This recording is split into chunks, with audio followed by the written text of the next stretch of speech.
এই যে একজন নায়িকার নাম সেদিন মনে হয় পাবনা না কোথায় যেন, হযরত হাওয়া আলাইহিস সালাম, তার চেহারার যে বর্ণনা আল্লাহ কোরআনে কারিমে দিয়েছেন, তাফসীরের ভেতরে পড়েছি, তারা বিশ্ব সুন্দরী ছিল। তাদেরকে বলা যায় হযরতে জুলাইখা, ইব্রাহিম নবীর বড় স্ত্রী হযরতে সারা রাদিয়াল্লাহু তাআলা আনহা, এবং নবীজির মেয়ে ফাতেমাতুজ জোহরা, তারাই পৃথিবীতে সুন্দরী ছিল না? তাদের মতো সুন্দরী করে আল্লাহ কাউকে বানায়নি, এবং কিয়ামত পর্যন্ত এত সুন্দর মানুষ আর আসবে না। কিন্তু তারা কি আমাদের মতো এভাবে রূপ সৌন্দর্য প্রদর্শন করে বেরিয়েছে? বলেন। আমি এই উদাহরণ দিতে গিয়ে বলেছিলাম যে এখন যারা বিশ্ব সুন্দরের তালিকা, এই যে দূরে কে ফিশান নাকি নাম, রশ্মিকা, এগুলো আমি পড়েছিলাম, যুগান্তর পত্রিকায় দেয় মাঝে মাঝে, পেপার পত্রিকা পড়ে দেখেছি যে এদেরও তালিকা আসে, এদের যে চেহারা দেওয়া থাকে, কোথায় হযরতে হাওয়া আলাইহিস সালাম আর কোথায় এই নায়িকা।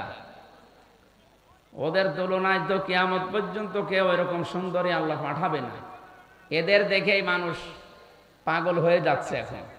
হযরত হাওয়া আলাইহিস সালামকে আদম আলাইহিস সালাম দেখেছিলেন সর্বপ্রথম, তিনি তো প্রথমে তাকিয়েছেন এবং ধরতে গেছেন। আমি এই উদাহরণটা ওই জায়গা থেকে বলেছিলাম। তারা আগে নেই পরে নেই, উল্টাপাল্টা করে মিডিয়া ট্রল করে, বিশেষ করে জনকণ্ঠ, এটা একটা জঘন্য কণ্ঠ। এদেশের বহু আলেম এবং শহীদ আল্লামা দেলাওয়ার হোসেন সাইদি রহমতুল্লাহ আলাইহি বহুবার বলেছে, জনকণ্ঠ এটা পত্রিকা না, এটা ভারতের এজেন্ট। আপনারা এই পত্রিকা কেনেন কোন কারণে? এটা কিনলেও বাচ্চাদের টয়লেট পরিষ্কার করার জন্য কিনবেন, কারণ যত রকমের আগে নেই পরে নেই, মাঝখান থেকে একটা কথা জুড়িয়ে মানুষকে কালার করে, এরা মানুষের চরিত্র হনন করে। আর পৃথিবীতে সবচাইতে বড় গুনাহ এটা। কিছু মানুষ বুঝে না বুঝে ফেসবুকের মাধ্যমে কিছু আলেম নামে জালেম, এরা আন্দাজে এক কথা আমার নামে লাগিয়ে দিন। আরে ভাই, আপনি তো বুঝবেন যে আমি 1-1.5 ঘন্টা কথা বলি, 2-1টা কথা তো স্লিপ অফ টান হতেই পারে। আল্লামা সাইদি সাহেবেরও হয়েছে।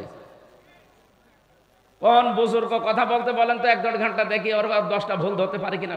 দেন, জালেমরা আমার জীবনটা শেষ করে দিয়েছে, এরপরও কিছু কথা বলার জন্য আমি তো আসতে চাই না। আপনারা তো নিয়ে আসেন। ডাক্তার আমারে বলছেন আজ 10টার পরে জেগে থাকবেন, আপনার কিন্তু আবার ওই অবস্থা হয়ে যাবে। আমি আসতে চাই না, হাত পা ধরে পা ধরে, আমার বাবার হাত ধরে, আমার বাবার পা ধরে নিয়ে আসেন। আর নিয়ে আসার পর একটু স্লিপ অফ টান হলে সেইটা নিয়ে আপনি মিডিয়া টল করেন। আপনার লজ্জা নেই? জালেম তো যা পালিয়েছে তার সাথে বড় জালেম আপনি দেখছে এখন।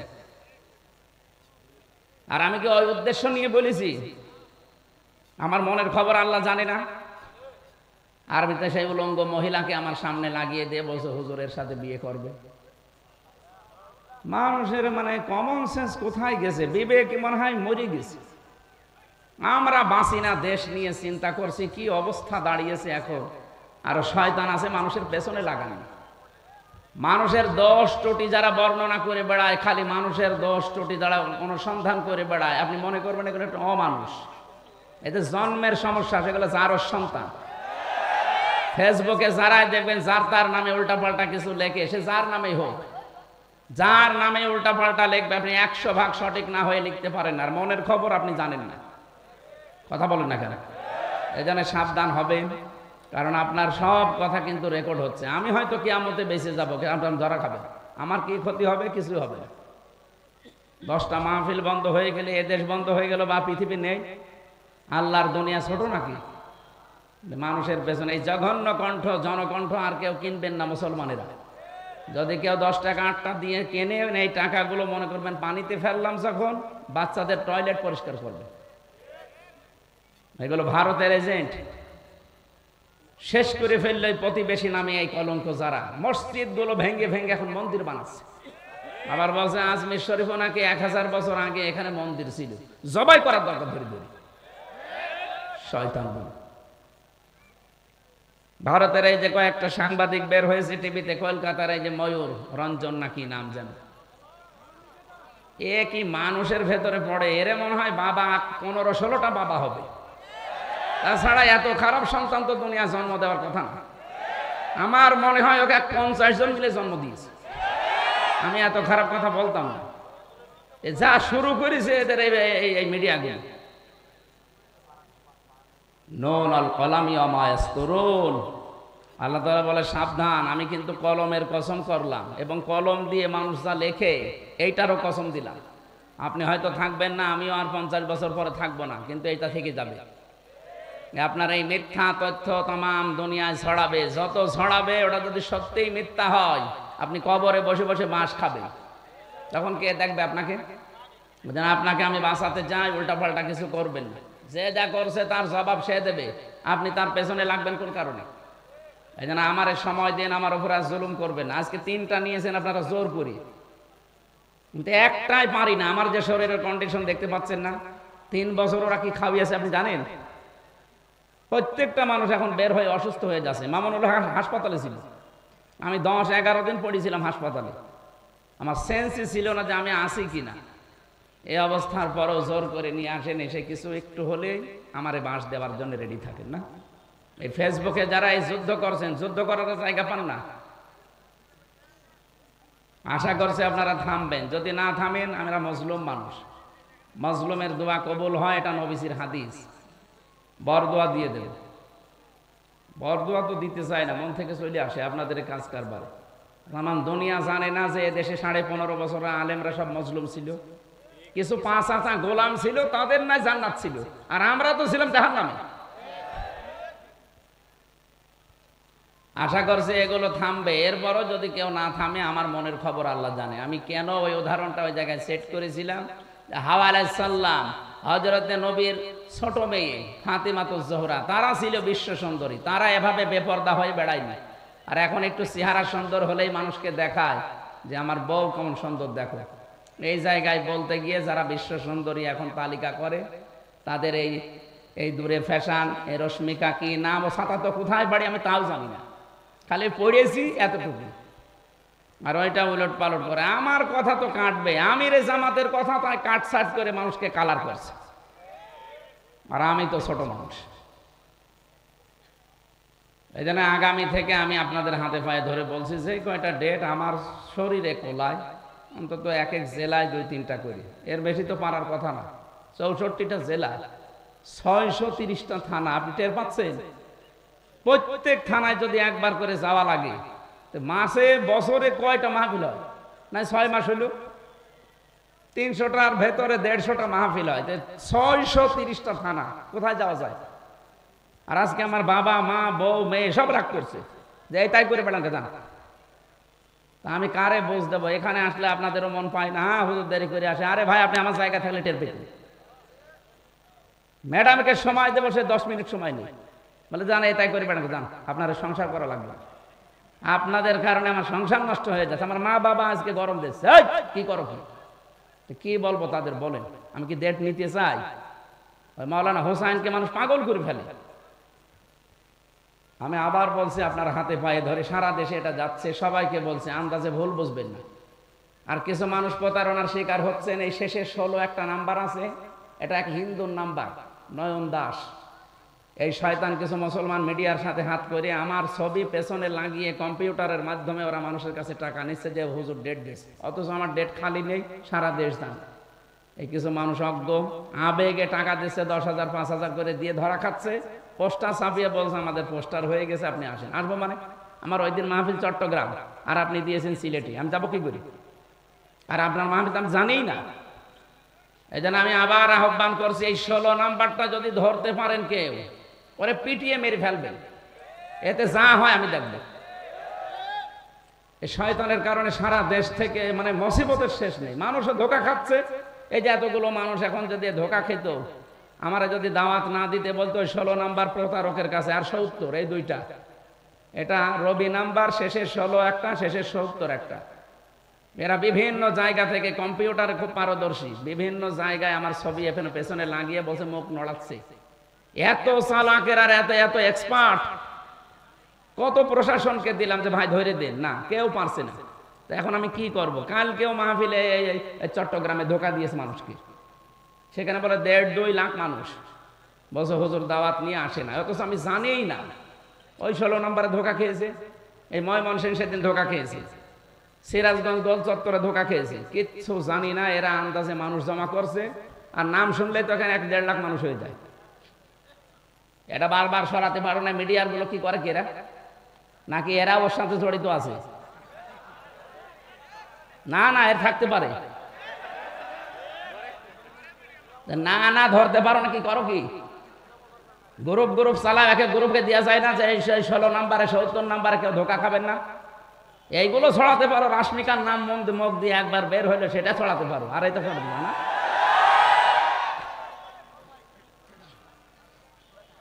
আমার মনে হয় এদের সাথে কেউ জড়িত আছে। তাছাড়া ও হিন্দু মানুষ। প্রশাসনকে একবার দিলাম কুষ্টিয়া সদর থানায়, উনি মোবাইল চেক করে এই নাম্বারটা, ওদের যে কায়দা আছে গোয়েন্দা বিভাগে, বলছে এটা নয়ন দাস বলে একজন, ওর বাড়ি হচ্ছে কুমিল্লা। তো ধরা যাচ্ছে না, কি করব আমি? কাউকে একটা টাকাও দেবেন না আমার নামে, একটা টাকা না, 4 আনা পয়সাও দেবেন না। আমার বাবাও যদি বলে যে আমার বাবা কথা বলছে, না আমি টাকা পয়সা নিই না আগে থেকে, আপনি যা আসার পরে দেবেন এইটাই যথেষ্ট। যদি না দিয়ে বলেন যে আমাদের অসুবিধা, আমাদের দেওয়ার ক্ষমতা নেই, বলবেন চলে যান, খালি ভাড়াটা দিয়ে। তাই বলে আবার 10 টাকা ধরে দিয়েন না। দেখ, আমি বললাম আপনাদের সবাইকে সতর্ক করার জন্য, কাউকে টাকা দেবেন না, সে যেই হোক। আমি আবার বলছি, যদি আমার ছবিও দেখায় পেছনে ভিডিও, যে কথা বলেন না, বলবেন ধোকা। দরকার হয় বাড়ি যেয়ে যেটা ফাঁকা আছে নিয়ে আসবেন। কাউকে টাকা দেবেন না, আমি আবার বলছি, কাউকে টাকা দেবেন না। আজকেও 2 জন ধোকা খেয়েছে, 20-40 হাজার টাকা দিয়েছে ওই শয়তানকে, অথচ আমি কিচ্ছু জানি না। আমার যে কি রাগ ওর ওপরে, সত্যি যদি আমি আল্লাহর নাম নিয়ে বলছি ওরা ধরতে পারি, আমরা জবাই করে ফের জেলে যাব। ও যা ক্ষতি করছে আমার একা না, আপনাদের। আর যে কত টাকা নিয়েছে, 5,000 10,000 করে মানুষের কাছে সারা দেশ থেকে। ওরা আমি সত্যি যদি কেউ ধরিয়ে দিতে পারেন, আমি 1 লক্ষ টাকা আপনাকে দেবো, 1 লাখ টাকা দেবো। আর আমি ধরতে পারলে তো সরাসরি 3 বার জবাই করে আমি ফের জেলে যাই, বসে থাকবো। জান, আমার কপালে যা আছে হবে। এই নাম্বার ওই যে মিডিয়ার কাছে আছে না, মিডিয়া আজকে দিয়ে দেবেন প্রচার। শেষের 16 রবি নাম্বার 018, এরপরে কত কত আছে শেষের 16, আর পরে 018 কত কত আছে মাঝখানে শেষে 70। এই 2টা নাম্বারে সারা দেশ থেকে ধোঁকাবাজি করছে। আমি আল্লাহ রাস্তায় আপনাদেরকে সতর্ক করছি, ভাই আমার আর জ্বালাতন করেন না। এরকম প্রতিদিন 8-10 গ্রুপ আমার বাড়ি যায়। এমনি আমি গরিব মানুষ, আমার বাবারে জ্বালায়, আমার মারে জ্বালায়, আমার বউরে জ্বালায়, আমার শ্বশুরের হাত চেপে চেপে ধরে, এই দেখেন পোস্টার করেছি, অথচ আমরা কিচ্ছু জানি না। এই ধোঁকা দিয়ে দিয়ে সারা দেশ, বলেন তো 630টা থানা, অন্তত 600 থানা থেকে যদি মানুষ যায়, একটা মানুষ মারে, আর নাস্তা আমি কোথায় পাবো? হ্যাঁ ভাই, প্রতিদিন আমার মনে হয় 100-200 লোকের নাস্তা করানো লাগে, আমি পাগল হয়ে যাবো না? অথচ যাওয়ার সময় তো কিছু নিয়ে যায় না। কোথায় আসছে সেই কক্সবাজার থেকে, সে ময়মনসিংহ থেকে কুষ্টিয়ায়, সকালবেলা যেয়ে বসে আছে। আমি কাল যশোর থেকে আসলাম ফজরের আজানের সময়, ফজরের নামাজ পড়ে একটু ঘুমিয়েছি। এই যে ফজরের নামাজ পড় থেকে কলিং বেলটি আরম্ভ হয়েছে। কোথায় কে বলে, এসেছে সে চট্টগ্রাম থেকে, কেউ এসেছে ময়মনসিংহ, কেউ পটুয়াখালী, বরিশাল। 200 মানুষ। বললাম নিচে বসান। এবার নাস্তা কাটতে কাটতে আমার মায়ের হাত কেটে গেছে। কত নাস্তা দেওয়া যায়? 200 মানুষকে যদি অন্তত 1 মোট করেও নাস্তা দেওয়া যায়, কত লাগে বলেন? আর ফল অত পাবো কোথায়? যা টাকা দেন আমার মনে হয় অর্ধেক ফলে চলে যাচ্ছে। আমি আশা করছি আর যেন না আমার বাড়ি, আমি মাপ চাচ্ছি ভাই, আর কেউ গেলে কিছু নিয়ে যে একেবারে খালি হাতে চলে যান। আপনারও তো লজ্জা টাকা দরকার, যে হুজুর এত ফল পাবে কোথায়? আর ফল কাটার জন্য 2 জন লোক না, আমার শাশুড়ি আর আমার মা পাগল হয়ে গেল, বলছে তুমি এসব বাদ দাও। দেখ, বেশি বললাম এটা প্রচার করার জন্য, কেউ যেন এরকম ধোঁকা খাবেন না। 16 নাম্বার আর 70 নাম্বার শেষে। আল্লাহ তুমি আমাকে আর আমাদেরকে সতর্ক হওয়ার তৌফিক দাও, আমিন। এটা যে সুন্দর করে সাজিয়েছেন, এটা যদি রাতের বেলা হতো, এর চাইতে ডবল মানুষ আসতো। আর কথা বলেও আমি একটা মাহফিল হলে শান্তি পেতাম। 1.5-2 ঘন্টা 2.5 ঘন্টা আমি একটা আয়াতের উপরে তাফসির করতাম, অন্তত কিছু নিয়ে যাওয়া যেত।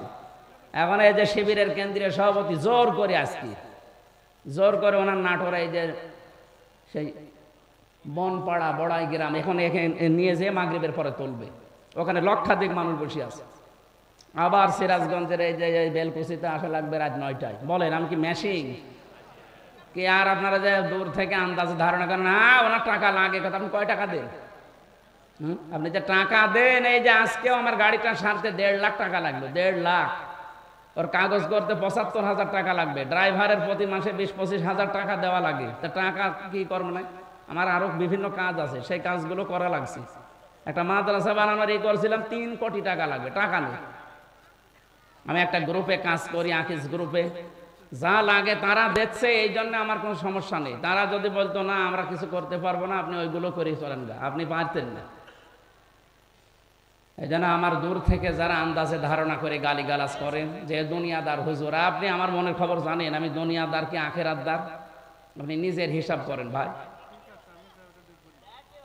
আল্লাহ তুমি আমাকে অন্তত এই ষড়যন্ত্র থেকে বাঁচাও। হাফিজুর ভাই বলছিল না যে আসলেও ষড়যন্ত্র চলছে, আর এটা বিভিন্ন রাম আর বামরা বিভিন্ন আলেমের নাম জালেম দিয়ে এদেরকে করাচ্ছি যে এদের পেছনে লাগো।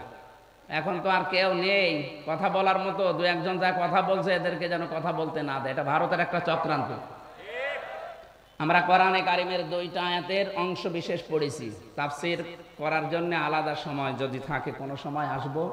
আজকে আমরা যতটুকু পারি আয়াতের মূল শিক্ষাগুলো নিয়ে আসর পর্যন্ত, আসরের আজান দেবেন 4টা 10-এ, 15 নামাজ পড়বেন। 4টা 10-এ আজান দিয়ে 15 নামাজ পড়বেন, অসুবিধা নেই। এখানে নামাজ পড়ে তারপর বাড়ি যাবেন। আউযু বিল্লাহি মিনাশ শাইতানির রাজীম। বিসমিল্লাহির রহমানির রহিম।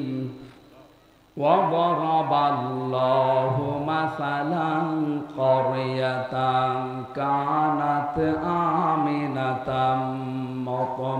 مطمئنة।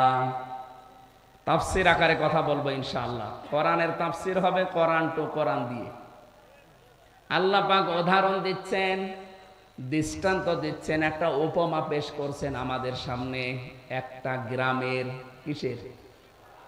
সিরাজগঞ্জের এখানে যা আসলাম, এটা বড় সাড়ুটিয়া নাকি নাম দেখলাম, তাহলে এটা একটা গ্রাম।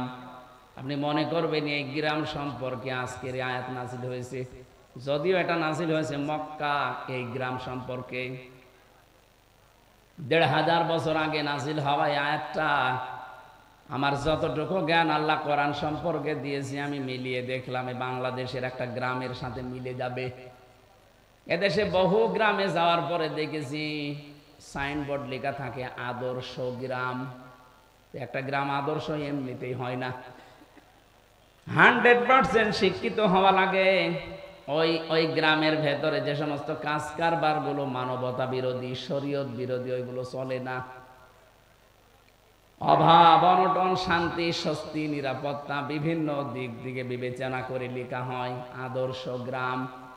পরশুদিন যেখানে ছিলাম লেখা ছিল আদর্শ আন্দোলিয়া, তার মানে গ্রামটা 100% শিক্ষিত মানুষ। কোরআনে আল্লাহ যে আয়াতটা দিয়ে গ্রাম সম্পর্কে উপমা দিচ্ছেন, এই গ্রামটার নাম হচ্ছে বাক্কা। নাম কি? বাক্কা। এটা মক্কার প্রাচীন নাম। আল্লাহ পাক বলেন ইন্না আউয়ালা বাইতি উযিআ লিন-নাসি লাল্লাযী বিবাক্কাতা মুবারাকা ওয়া হুদাল লিল আলামিন। অবশ্যই এই পৃথিবীতে সর্বপ্রথম একটা ঘর প্রতিষ্ঠিত হয়েছে। প্রথম বানিয়েছে আল্লাহ ফেরেশতাদের দিয়ে, দ্বিতীয় বানিয়েছে হযরতে আদমকে দিয়ে, এরপরে বানিয়েছে হযরতে নূহকে দিয়ে, এরপরে বানিয়েছেন ইব্রাহিম আলাইহিস সালাম আর ইসমাইলকে দিয়ে। এখন মাঝে মাঝে শত সংস্কার হয়, কিন্তু সর্বপ্রথম আল্লাহ পৃথিবীতে ঘর বলতে যা বোঝায় ওইটা বানিয়েছে কাবা শরীফকে। 2টা জিনিসের ভেতরে এখনো পর্যন্ত রাখা আছে। 1 নম্বরে ফিহি মুবারাকান, এটা বরকতময় করে দিয়েছে আল্লাহ, কিয়ামত পর্যন্ত এটা বরকত দিয়ে ভরপুর থাকবে। মুবারাকান ওয়া হুদান, এর ভেতরে আল্লাহ পথ নির্দেশিকা রেখেছেন লিল আলামিন, বিশ্ববাসীর জন্য। এবার আসেন তো আয়াত থেকে আল্লাহ আমাদের জানাতে চান কি? তাফসিরে মুফাসসিরিন ইকরাম লিখেছেন, আমি বহু তাফসিরে আয়াতের সাথে মিলিয়েছি, সব মুফাসসির লিখেছেন আমান দাখালাহু কানা আমিনা।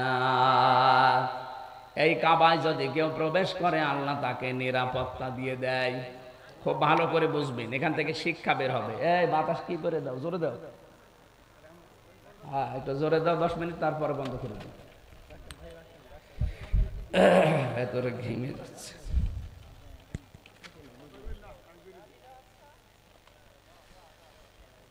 আল্লাহ পাক বলেন কাবার চত্বরে কেউ আসলে তাকে নিরাপত্তা দেওয়া হয়। আমার প্রশ্ন, এই বাংলাদেশ কি কাবা শরীফ? কথা বুঝে বললেন? এই দেশ তো আর কাবা শরীফ না। এখানে কাবা শরীফের কি আছে বলেন? কিছুই নেই না। মসজিদ আর কাবা আলাদা। কিয়ামতের দিন কাবা শরীফ শুধুমাত্র ইঞ্জিন হয়ে জান্নাতে যেতে থাকবে। ইঞ্জিনের সাথে যেমন বগি থাকে, তামাম দুনিয়ায় যত জায়গায় মসজিদ আছে, এই মসজিদে যারা সেজদা দেয় তাদেরকে প্যাসেঞ্জার করে ওর সাথে আল্লাহ বগি বানিয়ে দেবেন।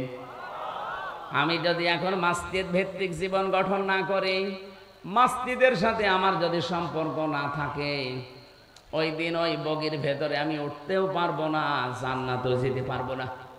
কথা বলেন না কেন? বিশ্বনবী জানিয়েছেন কিয়ামতে যে কঠিন ভয়াবহ অবস্থা আল্লাহ বানাবে। মানুষ ঘামের ভেতর অনেকে হাবুডুবু খাবে। দুধের বাচ্চার কথা সন্তানের মা ভুলে যাবে। মহিলাদের এই দৃশ্য দেখার পরে পেট ফেটে সন্তান বের হয়ে যাবে।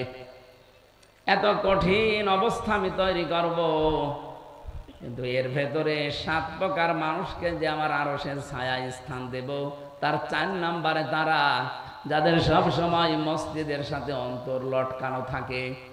তার মানে নামাজে গেলে নামাজ শেষ হলে বের হতে মন চায় না, কিন্তু কর্মজীবনের জন্য বের হওয়া লাগে। যখনই কর্মজীবনে যায়, নামাজের সময় হলে আবারও যেন ছটফট করে আবার আল্লাহকে সেজদা দেওয়ার জন্য চলে আসে। এরকম মন যদি কারো তৈরি হয়, কিয়ামতের দিন ওই লোকটা আল্লাহর জান্নাতে আরশের ছায়ার তলে স্থান পাবে। মাছের কলিজা দিয়ে আল্লাহ তাকে খাবার খাওয়াবে। এবার আমি যে উদাহরণটা নিয়ে এসেছিলাম, এবার দেখেন তো। আল্লাহ পাক বলেন অমাং দাখালাহু কানা আমিনা। হে নবী, আমি কিন্তু কাবাকে নিরাপত্তা দিয়ে ঢেকে রেখেছি। আমাদের দেশটা যেহেতু কাবা না, এদেশকে যদি কাবার মতো নিরাপত্তা দিতে হয়, কোরআনে কারিমে সূরা আনআম 7 নম্বর পারা 17 নম্বর পৃষ্ঠা 1ম নম্বর লাইনের 82 নম্বর আয়াতে এই দলিল দিয়েছেন। ওইটা যদি আমরা সত্যিই মেলাতে পারি, সারা পৃথিবী আমার এই বাংলাদেশের 56,000 বর্গ মাইল কাবার মতো শান্তি, স্বস্তি, নিরাপত্তা দিয়ে আল্লাহ ঢেকে দেবেন। কাবাকে নিরাপত্তা দিয়েছে কে? 56,000 বর্গ মাইল নিরাপত্তা দিতে পারে কে? আপনি বলেন না আমাদের র্যাব আছে। আরে ভাই, র্যাবেরই তো নিরাপত্তা লাগছিল কয়েকদিন আগে। কে? পুলিশ পর্যন্ত আপনার সিরাজগঞ্জে 14 জন না 13 জন মারা গেছে, পিটিয়ে মেরে ফেলেছে মানুষ। কুষ্টিয়াতে আমার বাড়ির আশপাশে অনেক পুলিশ ভাড়া থাকতো, কোথায় যে গেছে এখনো পর্যন্ত ফিরে আসেনি। ওরা জানে, ওর পরিবারও জানে না ও কোথায় আছে। পুলিশ পর্যন্ত নিরাপত্তা পায়নি ওই সময়। আল্লাহ পাক এবার কি জানিয়েছেন দেখেন, আপনার জীবনে মেলে কিনা। আল্লাযীনা আমানু ওয়া লাম ইয়ালবিসু ঈমানাহুম বিযুলমিন উলাইকা লাহুমুল আমন ইলা আখির আয়াত। এখানে যারা আরবি বোঝে, উলাইকা এটা ইসমে ইশারা। আল্লাহ যেন এভাবে আঙ্গুল দিয়ে বাংলাদেশের দিকেই মনে হচ্ছে দেখাচ্ছে, এ কারণে দেশে কোরআন শরীফ আছে না? বলেন বলেন। যেখানে কোরআন আছে তাদেরকে দিয়ে আল্লাহ যেন ইঙ্গিত দিচ্ছেন, যারা ঈমান আনবে আর ঈমানের সাথে জুলুমকে মিশ্রণ করবে না। এখানে আছে জুলুম মানে শিরিক। জুলুম মানে কি? তাদের ঈমানের সাথে যারা শিরিক মিশ্রণ করবে না, সে নারী হোক আর পুরুষ হোক, আল্লাহ গ্যারান্টি দিচ্ছেন উলাইকা লাহুমুল আমনু, এরাই নিরাপত্তার হকদার। আল্লাহ যে নিরাপত্তা দেবে, কাদের দেবে? আল্লাহর হক তাদের উপরে নিরাপত্তা দেওয়া, যে মানুষগুলো তাদের ঈমানের সাথে জুলুম শিরিককে মিশ্রণ করবে না। আর যেটা সবচাইতে বেশি বাংলাদেশ, ভারত আর পাকিস্তানে। আমাদের ঈমান আছে, কিন্তু আমাদের ঈমানের সাথে শিরিক মিশ্রিত, আর আমাদের আমলের সাথে বেদাত মিশ্রিত। এই কথা বলেন না কেন? আখলিস দীনাকা ইয়াকফিকাল আমালুল কলিল, তোমার ঈমানটা খাঁটি করো, শিরিক মুক্ত করো। বেশি আমল করার দরকার নেই, অল্প আমল করলে ওটা যদি বেদাত মুক্ত হয় আল্লাহ তোমাকে জান্নাতের জন্য যথেষ্ট বানিয়ে দেবে। এই জন্য কোরআনে যেখানে আমলের কথা দেখবেন বেশি বেশি আমল করে কথা আল্লাহ দেয়নি। কোরআন শরীফে যেখানে আমলের কথা আছে, কাজের কথা আছে, কাজটা বেশি করে করো না, কাজটা ভালো করে করো। আল্লাযী খালাকাল মাউতা ওয়াল হায়াতা লিয়াবলুয়াকুম আইয়ুকুম আহসানু আমালা। তিনি সে আল্লাহ যিনি তোমাদের মউত আর হায়াত বানিয়েছেন। সিরাজগঞ্জবাসী আয়াতের দিকে একটু তাকান। আল্লাযী খালাকাল মাউতা দিয়েছেন আল্লাহ, আগে কিন্তু মউতের কথা, এরপরে হায়াতের কথা। আপনারা শুনছেন? কোন দিকে তাকিয়ে আছেন? খালাকাল হায়াতা ওয়াল মাউতা আল্লাহ দেয়নি, আল্লাহ দিয়েছেন আগে মউত এরপরে হায়াত। এটা দিয়ে আমাদেরকে বোঝাতে চাই, বান্দা তুমি যত উপরে ওঠো না কেন এই বিশ্বাস নিয়ে থাকবা যে মরা লাগবে। কি করা লাগবে? এই জন্য মরণের কথা আল্লাহ আগে দিলেন, পরে দিলেন হায়াতের কথা। এখন হায়াত কি? আমরা অনেকেই মনে করি হায়াত মানে আমরা যেটাই আছি এইটাই, না। 5 প্রকার হায়াত। তাফসীরের ভেতরে আমি বেশি হায়াত হয় 5 প্রকার। 1 নম্বরে আরমে আরওয়ার, রুহের জগতের যে হায়াত, এটা আমরা পার করে ফেলেছি। কথা বলেন না কেন? এরপরে আলমে বুতুন, মায়ের পেটের জগৎ, এখানে আমরা 10 মাস 10 দিন পার করে ফেলেছি। এখন যেটা আছে আলমে দুনিয়া, এই পৃথিবীর জগৎ, এইটাই আমরা এখন রানিং আছি। সামনে এখনো 2টা বাকি আছে, আলমে বারজাখ, কবরের জগৎ, আর একেবারে 5 নাম্বারটা আলমে আখিরাত, পরকালের জগৎ। তার আগে 2টা শেষ, পরে 2টা আছে, মাঝখানেরটাই আছে। তার মানে মাস্ট বি আমাদেরকে পরের 2টায় যাওয়া লাগবে। কুল্লু নাফসিন যায়িকাতুল মাউত ওয়া ইন্নামা তুওয়াফাউনা উজুরাকুম ইয়াওমাল কিয়ামাহ ফামান যুহজিহা আনিন নার ওয়া উদখিলাল জান্নাতা ফাকাদ ফাজ। রব্বুল আলামিন বলেন সূরা আলে ইমরানের 185 নাম্বার আয়াতে আছে, প্রথম অংশে প্রত্যেকেই মারা যাবে। প্রত্যেকেই মারা যাবে, হয়তো 2 দিন আগে 2 দিন পরে। প্রতিটি মানুষকে তার উজুরত, তার পারিশ্রমিক, যেটা তার পুরস্কার এনাম, আমি কিন্তু পরিপূর্ণ করে দেব তার হাতে ধরিয়ে। এই যে নে, যা করেছিস এইটা। শুধু এতটুকুই না, এটা তো আখিরাতের সাথে বলছি, দুনিয়ার বিষয়টা সামনে আসবে। 3 নম্বরে আমি আল্লাহ যাকে আমার জাহান্নামের আগুন থেকে মাফ করে জান্নাতে দিয়ে দেব, এই লোকটার জীবন সফল। এটা একটা ব্যাখ্যা। 2 নম্বর ব্যাখ্যা কি? ফামান যুহজিহা আনিন নার ওয়া উদখিলাল জান্নাতা ফাকাদ ফাজ। যেই লোকটা কি আসরে সাজান দিচ্ছে, একজন শুধু জবাব দিয়ে দিন, আজানের হয়ে যাবে। আল্লাহ রাব্বুল আলামিন জানিয়েছেন, যে লোকটাকে আমি তৌফিক দান করি যে আস্তে আস্তে জাহান্নামের কাজগুলো ছাড় দিতে থাকে, ছেড়ে দেয়, আর জান্নাতের কাজগুলোর দিকে এগিয়ে যেতে থাকে, এই লোকটার জীবন সফল। আপনি বলেন তো, আপনি কি জাহান্নামের কাজগুলো আস্তে আস্তে ছেড়ে দিতে পারছেন? জান্নাতের কাজের দিকে একটা একটা করে আপনি এগিয়ে যেতে পারছেন? যদি পারেন, বুঝবেন আপনার জীবন সফল। ও ভাই, ওমাল হায়াতুদ দুনিয়া ইল্লা মাতাউল গুরুর। দুনিয়ার এই জীবনটা কিন্তু খেলাধুলা। কে বলছে? এটা একটা ধোঁকা। আপনার সন্তান আদি এটা ধোঁকা, আপনার ছেলে মেয়ে, স্ত্রী, বাবা মাও ধোঁকা। এটা যতদিন আপনি উপলব্ধি করে মেনে নিতে না পারবেন, এই ধোঁকা থেকে বের হতে পারবেন না। আল্লাহর কসম, আল্লাহ বলছেন এগুলো সব ধোঁকা। আয়াতে আমি একটা প্রমাণ পেয়েছি ধোঁকা কেন, একটা উদাহরণ দিয়েছেন।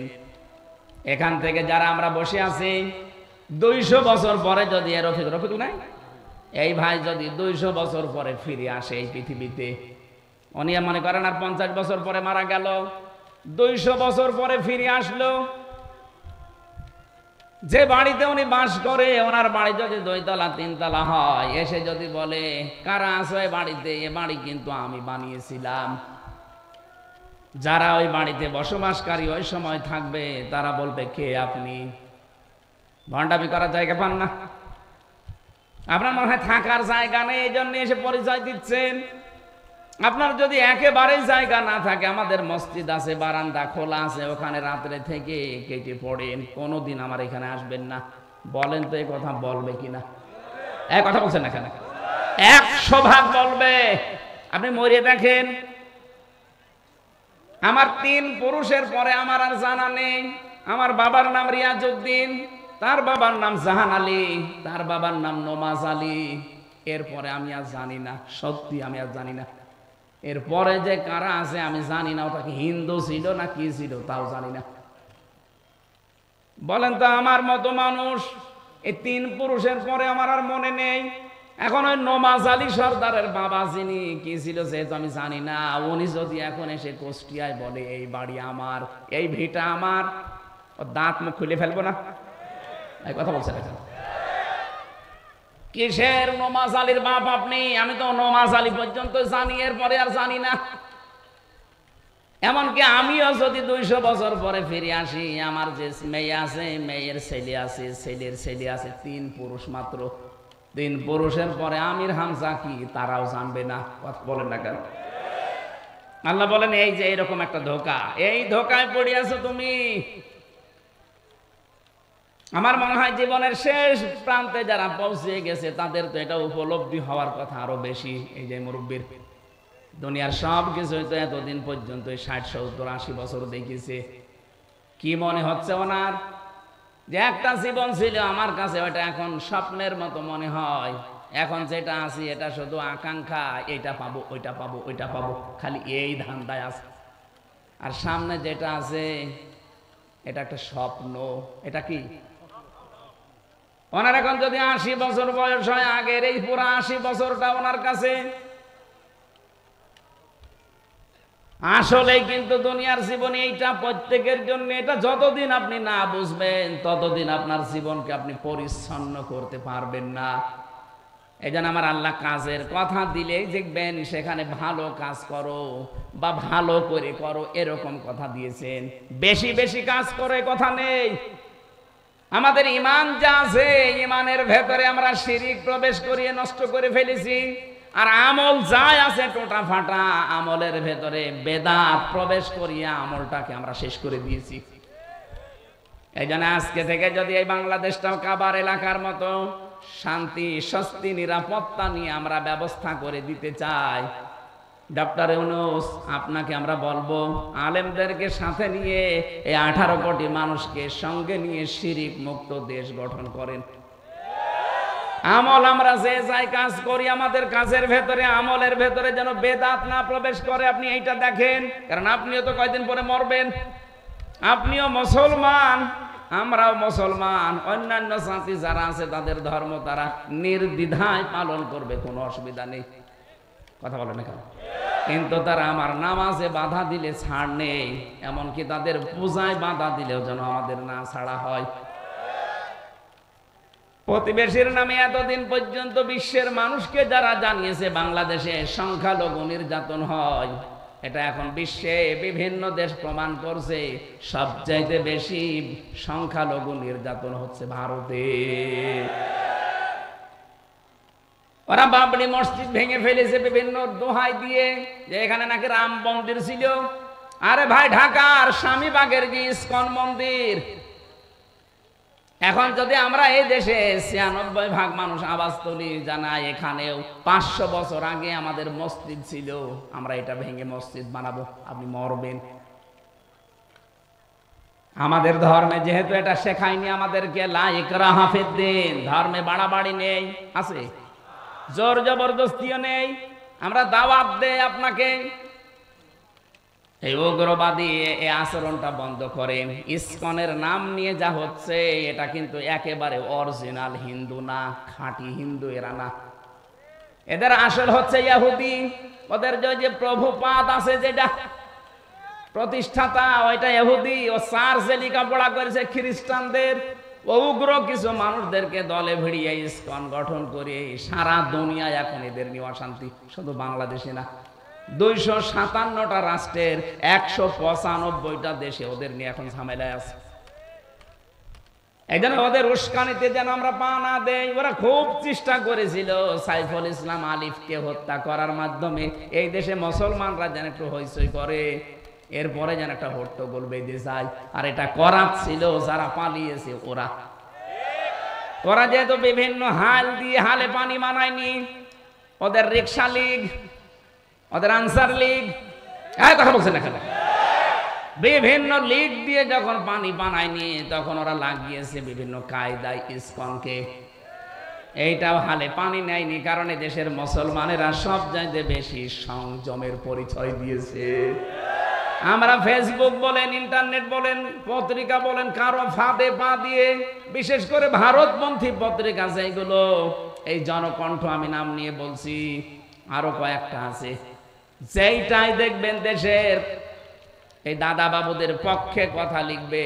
আপনাদের পাশে টাঙ্গাইলের সন্তান মাওলানা ভাসানী বলেছিল, দেশের মানুষ যখন বুঝবে যে ভারত আমাদের শত্রু, তখন এই দেশটা একটু দাঁড়িয়ে যাবে।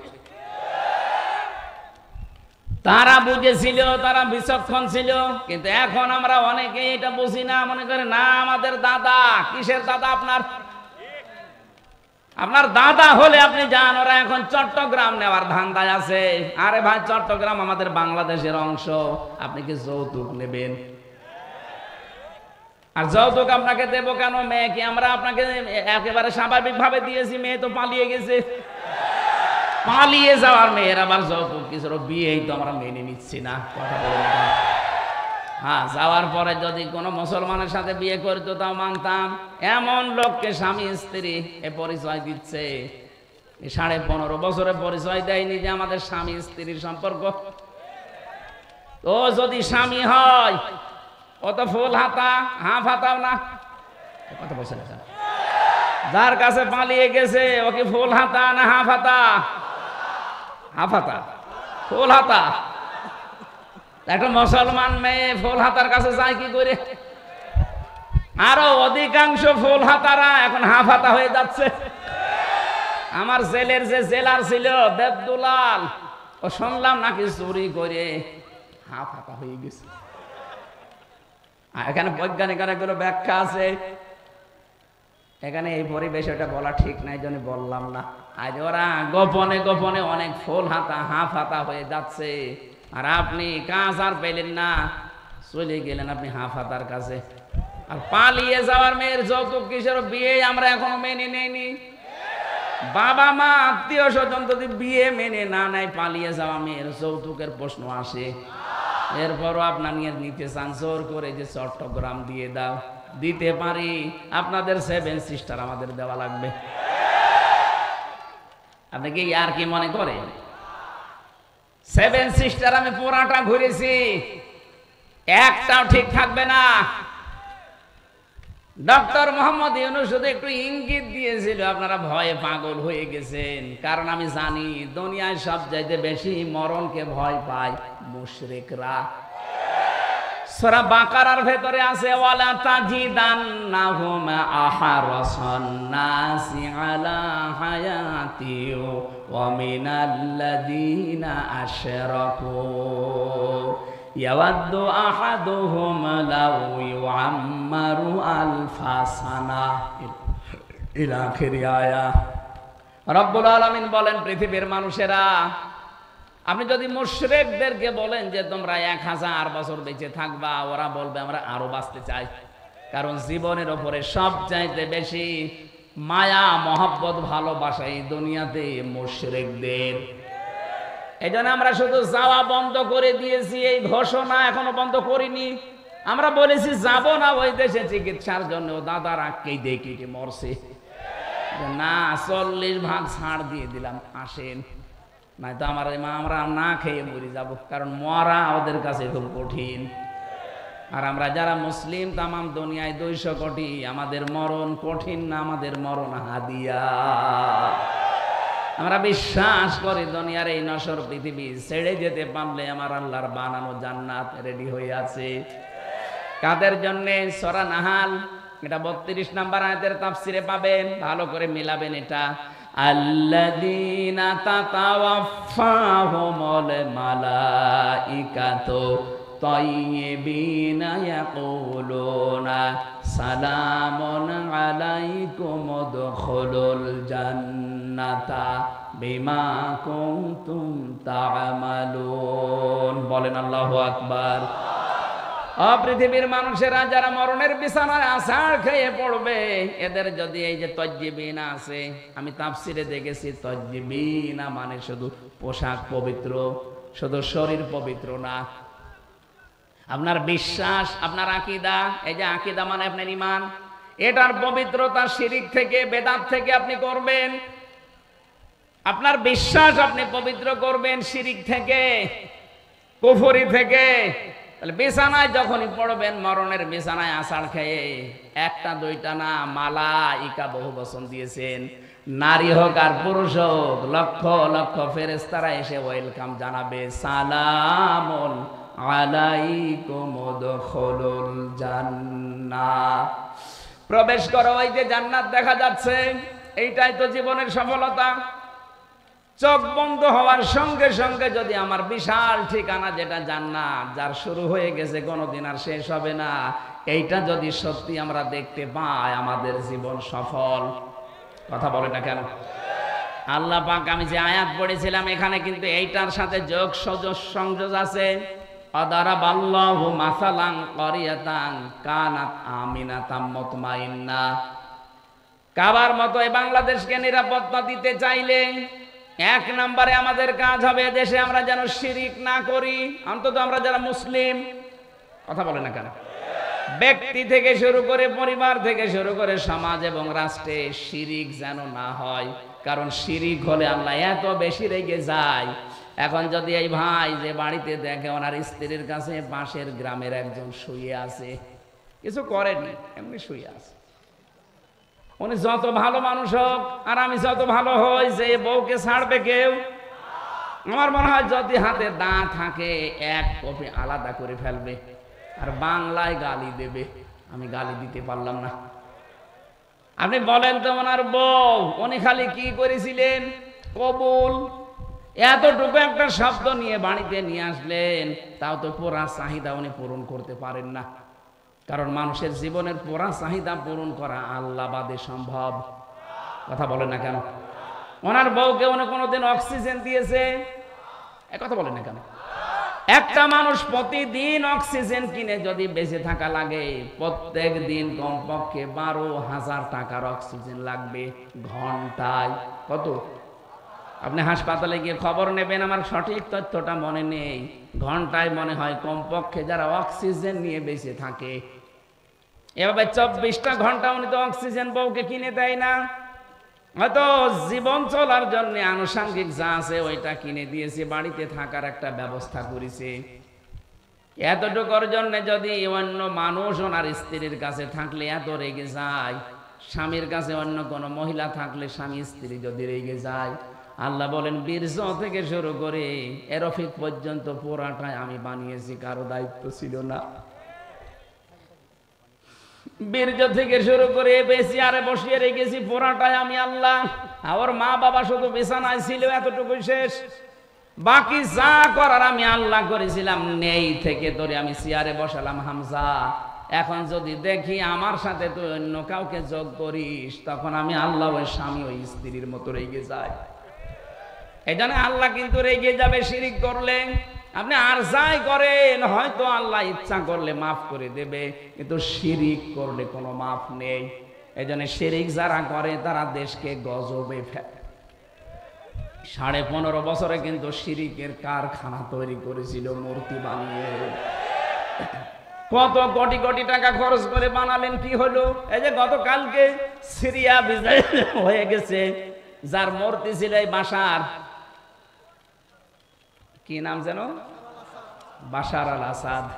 এই শয়তানের মূর্তিগুলো এখন আমাদের যেমন ভেঙে ফেলেছিল, ওরটাও ভাঙতেছে। কি হলো আপনার?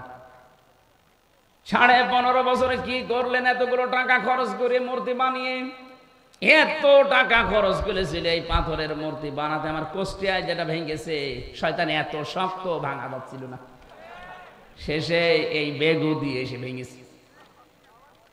সারা দেশের অবস্থা একদিনের ভেতরে সব শেষ, ওদেরটাও শেষ হচ্ছে।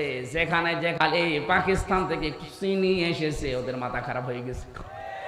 তুরস্ক থেকে একটু জিনিস আসে, ওদের মাথা খারাপ হয়ে যায়। চীন একটু সাপোর্ট দেওয়ার জন্য বলছে আমরা আছি, ওদের মাথা খারাপ হয়ে গেছে। কেন? প্রতিবেশে তারা খুশি হওয়া দরকার, জানতো আমার পাশের বাড়ির লোকটা একটু আরামে আছে। কথা বলেন না কেন? আর আপনাদের মাথা খারাপ হয়ে গেল কোন কারণে? পাশে যতগুলো রাষ্ট্র, বিশেষ করে পাকিস্তান, আফগানিস্তান, নেপাল, ভুটান, চীন, মায়ানমার, একটার সাথে ওদের সম্পর্ক ভালো না। আপনি দেখেন, একটার সাথে ওদের সম্পর্ক ভালো না। এতগুলো দেশ সব ভারত ছাড়া চলতে পারছে, বাংলাদেশও ভারত ছাড়া চলতে পারবে, কোনো অসুবিধা নেই। এই কথা বলেন না কেন? না খেয়ে মারা যাব, কোনোদিন এই মুশরিকদের পাঁচাটা গোলামি করা যাবে না। কারণ মরে গেলেই পবিত্র জীবন, আপনি জান্নাত পেয়ে যাবেন। আরে মুশরিকদের পাঁচাটা গোলামি করে শেষ জীবনে ঈমানও পাবেন না, কিয়ামত পর্যন্ত জালেম জ্বলা লাগবে জাহান্নামের আগুনে। আমরা 41 সাল 71 সাল থাকতে চাই না, আমরা 2 মিনিট থাকতে চাই, কিন্তু ঈমান নিয়ে। এই কথা বলেন না কেন? আল্লাহ বলেন এমন একটা গ্রাম দিয়েছিলাম, এই গ্রামে ছিল প্রথম নিরাপদ, 2 নম্বরে নিশ্চিন্ত। 1947 সালের আগের ইতিহাস বাংলাদেশের সাথে মিলান, এই আয়াতটা একেবারে খাপের খাপ, মমতাজের বাপ মিলে যাবে। আমি তো মিলিয়েছি এইভাবে, এই কোরআনের সাথে আমি যা পড়ি আগে বাংলাদেশ নিয়ে মিলাই দেখি এখান থেকে কি পাওয়া যায়। এক এক সময় এক এক জায়গায় আজান আছে, মানে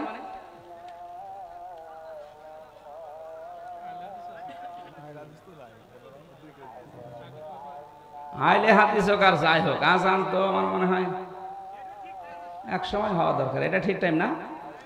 ঠিক আছে। এই ড্রাইভার, এখন যেহেতু মাগরিব পড়া লাগবে, সেই বনপাড়া রাজা পড়েছে, ওখানে মাগরিবের পরে খাবার যদি এরা দেয়, তো একটা টিফিন পার্টিতে নিয়ে আমি যাওয়ার সময় খেতে খেতে যাই, কারণ সারাদিন আমার খাওয়া নেই। এখন আমি লজ্জার খাতিরে কি বলবো, সময় তো পাবো না। কারণ দেখ, 10 মিনিট হোটেল থেকে খাবার কিনবো, 10 মিনিটে 10 কিলো চলে যাবো। এদেরকে বলেন যে খাবার যদি দিতে চান একটা টিফিন পার্টিতে দেন, আমরা বসে বসে গাড়িতে খাবো। আর যদি না দিতে চাই, আর কি করবো, আমার ওই পাউরুটি কলা খেয়ে থাকা লাগবে আজকের মতো। সম্মানিত ভাইরা, আমি হাত জোড় করে মাফও চাচ্ছি, ক্ষমা চাচ্ছি। আজকে পুরাটা যদি রাতের বেলা পেতাম, আর একটা মাহফিল হয়তো খুব ভালো হতো। আমি আলোচনাটা 1.5-2 ঘন্টা 2.5 ঘন্টা করতে পারলে আমার একটা বিষয় বোঝানো সহজ হয়। এই অল্প সময়ের ভেতরে আমিও পারি না, আসলে ওই রকম যোগ্যতা তো আমাদের নেই। আপনারা আসরের নামাজ যেহেতু আজ 6-7 মিনিট আছে, নামাজ এখানে পড়লে পড়ে নিন, সামনে কোনো জায়গায় পড়লে মসজিদে পড়ে নিন। আজকের মতো আমি মাপ চেয়ে শেষ করলাম, আগামী থেকে আসলে আমার তাফসীর করার জন্য সময় দিন। যান। আল্লাহুম্মা আমিন। লা ইলাহা ইল্লা আনতা সুবহানাক ইন্নী কুনতু মিনাজ জালিমিন।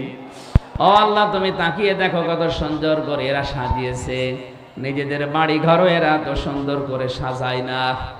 কোরআনের মহব্বত যাদের ভেতরে এত বেশি, যারা কাজকর্ম বাদ দিয়ে কোরআন শুনতে রাজি আছে, এদেরকে তুমি অমরের মতো হেদায়েত দিয়ে দাও। আজকের এই আয়োজনে যদি খুশি হয়ে থাকো, সওয়াবগুলো তুমি নবীজির রওজায় পৌঁছিয়ে দাও। দুনিয়ার মাটির নিচে যারা ঈমান নিয়ে ঘুমিয়ে আছে, আল্লাহ এদেরকে চিরতরে ক্ষমা করে দাও। বিশেষ করে মাহফিলের সম্মানিত সভাপতি, প্রধান অতিথি, বিশেষ অতিথি যাদের নাম দেখলাম, এদের মা বাবা যাদের কবরে আছে মাফ করে দাও। মা বাবা যাদের জীবিত আছে, আল্লাহ তুমি খেদমত করার তৌফিক দাও। আমার বাবার অপারেশন চলেছে, আজ কেবল হাসপাতাল থেকে আমি বাড়িতে নিয়ে আসলাম। আমার বাবাকে তুমি সুস্থ করে দাও। তার কাছে থাকা, খেদমত করা, তার কথাবার্তা শোনার এখন সময়। কিন্তু দিনের এই কাজটা নিয়ে, মিশন নিয়ে বের হয়েছে, এই জন্য বাবাকে মাকে সময় দিতেও পারিনি। আল্লাহ আমারে মাফ করে দাও। আমার রফিকুল ভাই আজকের প্রধান অতিথি, আল্লাহ তার মা বাবাকে মাফ করে দাও। তার স্ত্রী সন্তান যেগুলো দিয়েছো সহি সালামতে রাখো। আল্লাহ যে ষড়যন্ত্র হচ্ছে মিডিয়ার মাধ্যমে, বিশেষ করে জনকণ্ঠ যা আরম্ভ করেছে